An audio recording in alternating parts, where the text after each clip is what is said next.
কোন নারী যদি চুলার উপর দুধ বসানো থাকে, কি থাকে? দুধ বসানো থাকে। কোন নারী যদি দুধ রান্না করা অবস্থায় থাকে রে, কি করা অবস্থায়?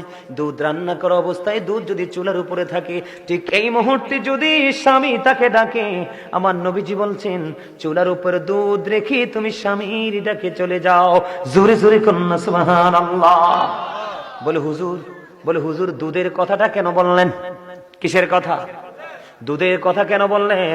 আমরা যা কিছু বন্ধু রান্না করি, এর মধ্যে সবচেয়ে রিক্সের রান্না হলো দুধ। দুধ সব কিছুকে উতরাইলে ধামা চাপা দেওয়া যায়, থামানো যায়, কিন্তু দুধ উতরাইলে আর পাতিলে রাখা যায় না, তাৎক্ষণিক ভাবে পড়ে পড়ে ছাই হয়ে যায়। আমার নবী যে এই জন্য বলেছে, দুধ যদি তোমার চুলার উপর থাকে, তারপরেও স্বামীর ডাক দিলে তুমি দ্রুত চলে যাও, স্বামীর ডাক তুমি বিলম্ব করো না। জোরে জোরে কন্যা সুবহানাল্লাহ। নারীদেরকে মনে রাখতে হবে